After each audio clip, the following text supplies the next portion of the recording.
Pardon the interruption, but I'm Mike Wilbon. Tony, cockroach milk is being touted as the new superfood. I'm Tony Kornheiser. It's overrated. Do you know how hard it is to milk those things? Come on.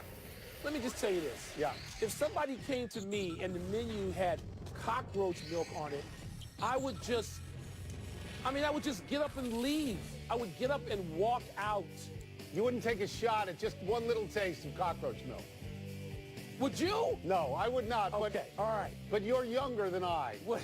So I thought I could maybe convince you to do it. And then we could laugh at you when you just went over. Not going to happen. Welcome to PTI, boys and girls. In today's episode, LeBron tries to avoid elimination, a showdown is brewing in baseball, and an LSU player lies to his coach.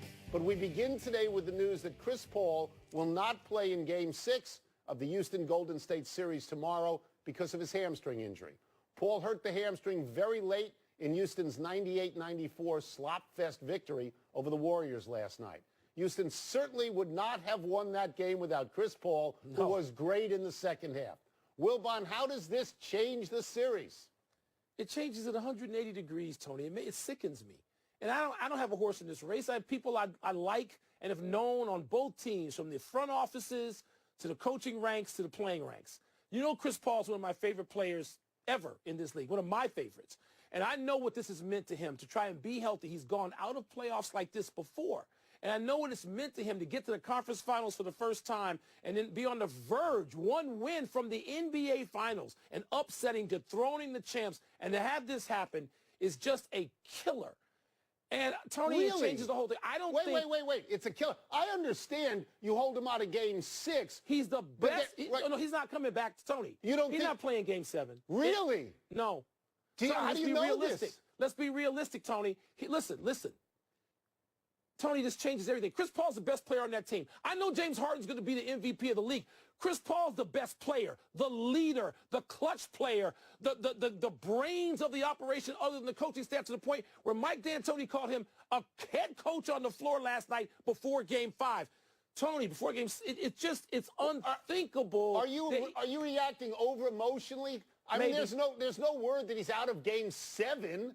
It's Game 6, not 7. At least Game 6. This is a hamstring injury. And even if he plays, it changes the series. It changes it dramatically if Chris Paul is less than the Chris Paul we saw last night physically. You have them losing the series if he's even half speed, if he gets out. I think you can win one game, as you and I agree all the time. You only have to win one. Marshal your forces to win one. Only need one, or up 3-2.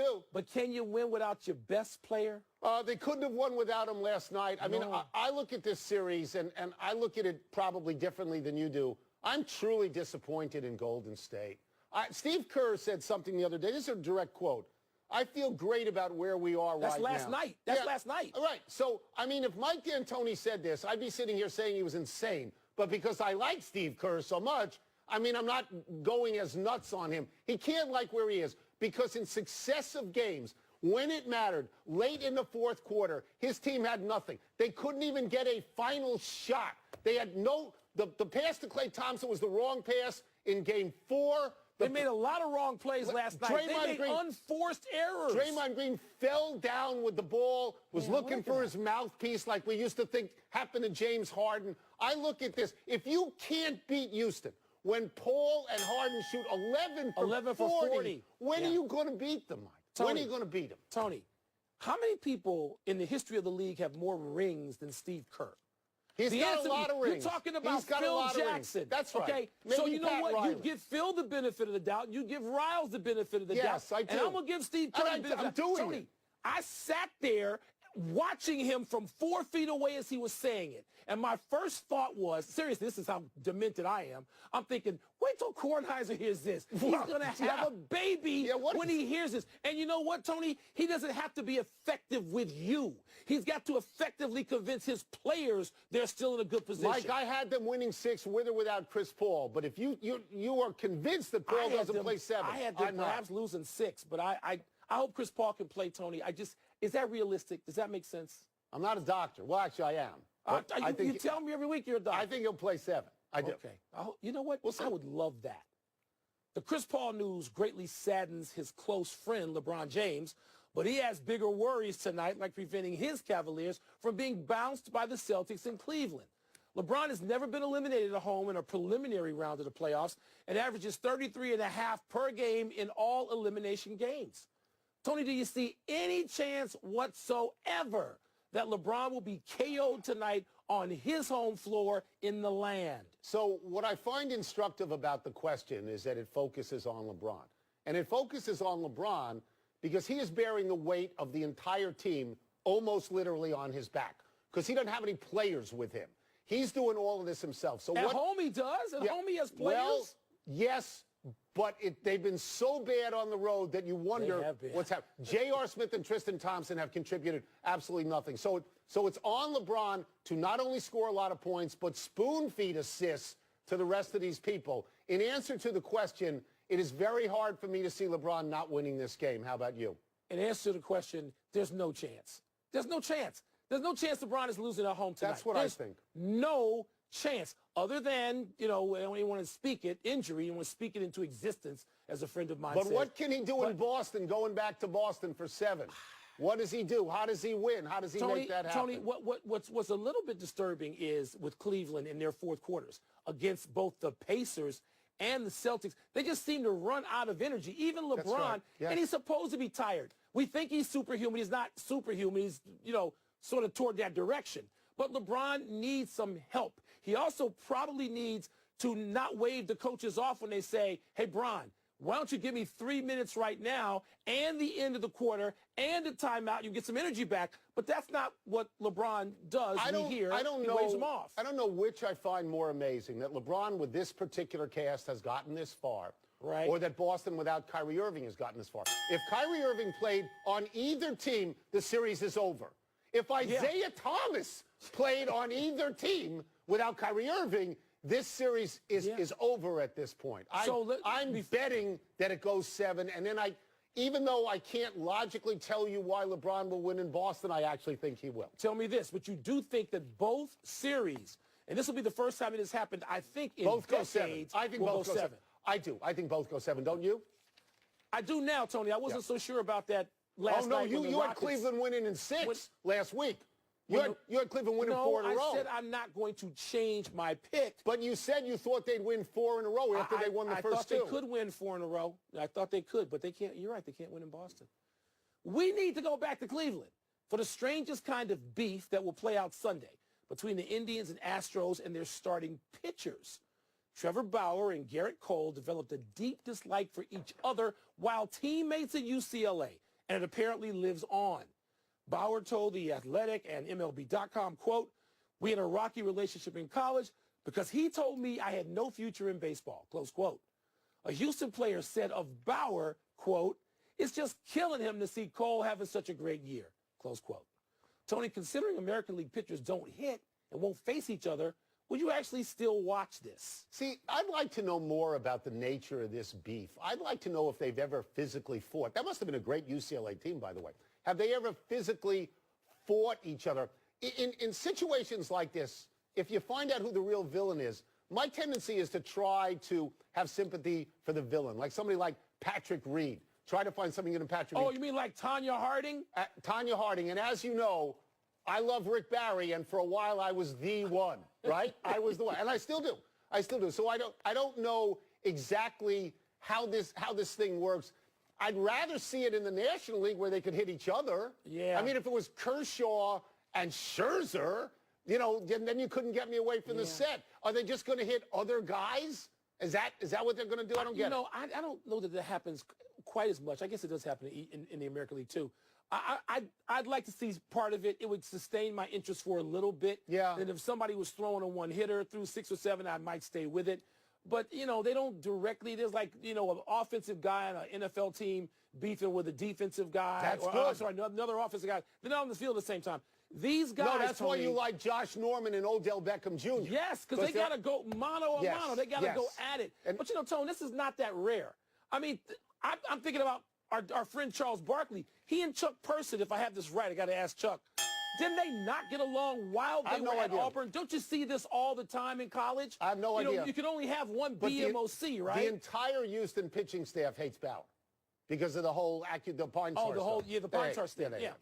In the SEC baseball tournament yesterday, LSU found itself in extra innings against South Carolina, facing the possibility of giving reliever Todd Peterson his first ever college at-bat.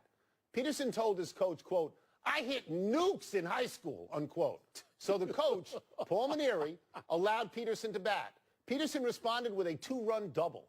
After the game, Peterson had this confession. Coach, I'll be honest, I didn't hit in high school. My coach didn't let me. You know, I hit BP a couple times. You know, I did hit nukes, I'll tell you that. But yeah. You didn't even hit in the games in high school? No. Oh, He wouldn't let me. He didn't Lord. want me to get hurt, you know, but I guess it paid off. All the So you lied to me? Coach, I wanted to swing. I had to. Well, Mom, do you condone Peterson lying to his coach in this crucial now spot? that I've seen that, I'm not sure that wasn't a routine. And maybe that kid did hit in high school. Somebody would have looked it up by now. But, yes, I condone it. Really? This is what youth sports, I'm going to include college, even though I know more is at stake, but it's not like college football or college basketball. But, Tony, yes, put me in, coach. I'm ready to play. You don't know whether the kid's ready to play or not. The basis of all kid sports is get into play no matter what you have to do. Cheat, lie, steal. Really? I love this kid for that. Yeah, You do too. this is results-based, so obviously it has worked out. Yes. LSU was facing elimination from the SEC tournament with this. I don't want to sound too much like the Grinch because I'm glad that it worked out, but you got to give your coach and your teammates. You got to care enough about your teammates to give the coach everything that he needs to make this decision. Now, they were up by a run at the time, and the kid closed it out. They should have had the analytics on this kid. Why didn't they know? There's no analytics on the kid. The kid never batted. Well, you recruited him. You must have known he couldn't hit. You recruited him as a pitcher. So you totally forgive. What if the kid struck out and they had lost? Would you totally forgive? He wanted the kid to go up there and not, if he had the double play, it would have been a problem. Tony, this is great. This is what every kid dreams of. You know this. Let's take a break. Don't be an old man on this one. I am an old man, so are you. But coming up, which Cavs team will show up tonight? We're going to ask a guy who knows them as well as anybody, Brian Windhorst. Yeah, but I can remember when I was young. You not so much. We'll also ask him where LeBron might be headed again. If he gets eliminated tonight, he won't. But I can remember when you were young. Yeah, you can do that. Pardon the Interruption is brought to you by Annihilation. Get it on Blu-ray this Tuesday and on Every few weeks we bring on Brian Windhorst. We ask him whether LeBron is going to leave. I'm going to try to resist asking it again as he joins us from Cleveland, where LeBron could be playing his last game as a Cav tonight. You had to go there. Let's start. Whoa, are you in a nightclub? Windhorst, where are you, dude? Yeah, where are you? I'm at Town Hall, a wonderful place where we did the jump today, which you can see every day on ESPN at 3 o'clock. Are you getting free food there? Free food and drink? We know ESPN works me so hard, there's no time for it. Well, that's crazy. Wilbon and I wouldn't go near that place if it wasn't free. We were writing the Cavs eulogy after the first 2 games, and then they looked like they were going to beat Boston. This series has left me very confused. Has it left the Cavaliers confused as well? And Tony, welcome to the 2017-18 Cavaliers. We hope you've enjoyed the show. This is how they have been for months now, and they've been all over the place. They've had no consistency. Some nights they look like they don't belong in the playoffs. Some nights you can convince yourself that they might win the championship, and it never seems to have any bearing on what they're going to do in the next game, and that's why I have no clue what's going to happen tonight. They have been good at home in this postseason. And I know if I were them, and I was on my couch last night, as I was, and I saw Chris Paul get hurt, and I saw the Warriors look vulnerable for the first time in my mind since the 2016 finals, I would have perked up and got excited and thought, you know what? If we can get a couple of wins here, we might actually have a shot at another banner. And that would lead me to believe that the Cavaliers would come out tonight like a house of fire, looking for blood and trying to get this series to 7. But that's logical thinking. And logical thinking in this Cavs team gets you nowhere. All right, well, let's talk about zero in, as we always do with you on LeBron, who was tired in the fourth quarter. We're going to talk about what he looked like. He was tired. Has he had enough time to recuperate? Is there anything they can do to perhaps convince him that a few minutes of rest might help him down the stretch, Brian? Yeah, so, we talked to LeBron this morning. He looked like he was much better rested, looked like he had good energy and good spirits. He stayed off of his feet, took whatever fluids he could get. He has really been great in elimination games, guys. We're talking 33.5 points in his career in elimination games. That's the greatest number in history. This season at home in the postseason, he's been phenomenal, averaging 37 points. We saw what he did in the only elimination game he's played this postseason, which was 45 points against the Pacers. Of course, that was a couple of weeks and a lot of minutes ago. Knowing what I know about LeBron, in these types of situations, he hits the gas early. He averages about 9 points a game in the first quarter of elimination games. The question, and you hit on it, Michael, is will he be able to sustain it all the way to the end? That is a big question. Don't forget, in the elimination game in the first round against the Pacers, he played himself right into cramps. So it's going to be important for him to not only measure his energy to leave to the end, but also to get some support from his teammates. It would help to have Kyle Korver on the floor more than 18 or 19 minutes, which is all he was out there for in the most recent game, Brian. I know there were some matchup issues that T. Lou referred to, which sort of surprised a lot of us listening in. What happened there? And we will see Korver for 20-plus minutes tonight, will we not? Well, Michael, Ty Lue had his reasons. There was some statistical, lineup data that he could point to that said that Kyle Korver struggles when he's not guarding Semi Ojeleye. But obviously, if you watch that game, the Cavs badly needed some firepower, and Kyle Korver has been great for that. He was shooting 47% from three in this series. He shot over 50% from three against the Raptors. And at some point, you got to put your best players on the court. I do expect to see Korver and Love and LeBron out there together. That's a lineup that hasn't played together much since Game 1 because the Celtics torched it offensively. That's what the Celtics attack on, and that's what this series has come down to, matchups versus matchups. And for the first time I can remember in the last year, maybe the last 2 years, Ty Lue has actually chosen defense over offense. He typically plays his best offensive lineup no matter what. He's gone away from it, and he also didn't do the best job of articulating it. There's been more thought put into it than the way he articulated it. But if you're going to go down tonight, you can't go down with Kyle Korver on the bench, and he knows that. We'll get you out of here on this, and I know you've expected it. If LeBron loses tonight, is he leaving Cleveland? Yeah, he's probably going to go on vacation in the next couple of days. Tony, he doesn't, talking to people around him, unlike 2010 and 2014, he doesn't have a plan. There isn't a scenario in place that they're going to activate. They really haven't spent that much time talking about it. I'm sure LeBron has thought about it. But one thing that's pretty clear to me right now, there isn't a good scenario out there that checks all the boxes. He's probably going to have to make a compromise. Maybe that compromise is playing on a team that's not at the absolute top of its conference. Maybe the compromise is, hey, my family wants to live here in Cleveland. Or maybe his family wants to move to L.A. and he goes to a team that is third or fourth best at best in the Western Conference. Maybe he goes to a team like Philadelphia and he has to compromise his playing style and his position.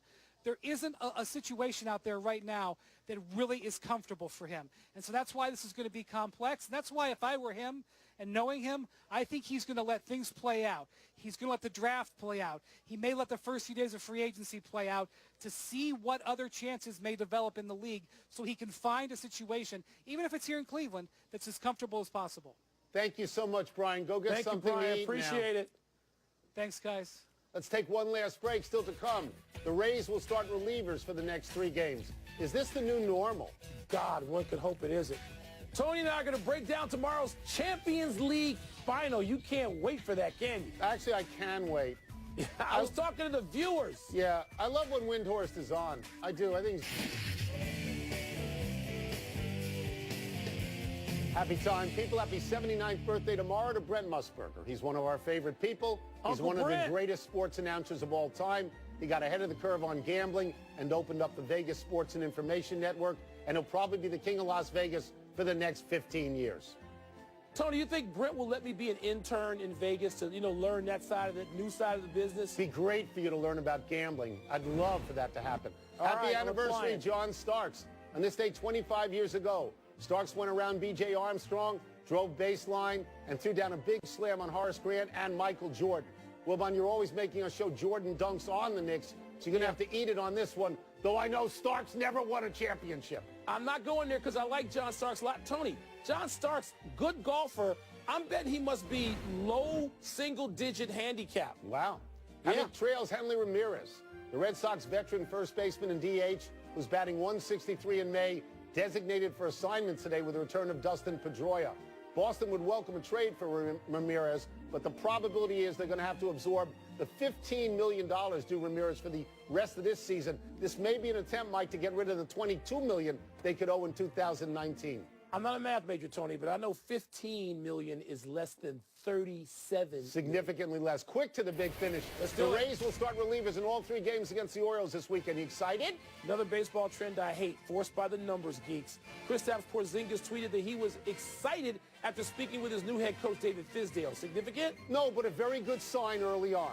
Theo Epstein told reporters the Cubs have no active trade discussions. Do you believe that? Yeah, he could have just no commented. Theo doesn't go around just lying publicly that I know of. Max Scherzer goes for his 8th win tonight against the pitiful Marlins. Will he get it? Of course he's going to get it. He should have 9 wins already. This should be for 10. Last one, Champions League final, Real Madrid and Liverpool tomorrow. Who you got? Real Madrid, Tony's already won in 16, 17, and yes, they're going to add 18 as well. The hat trick. We're out of time. We'll try and do better the next time. I'm Tony Kornheiser. I'm Mike Wilbon. Have a great weekend, holiday weekend, knuckleheads. You can get the podcast on the ESPN app or Apple Podcasts. Where are you exactly? Looks nice where you are. Arizona. Chris Paul, How'd get you well get quick. there? Quick. PTI.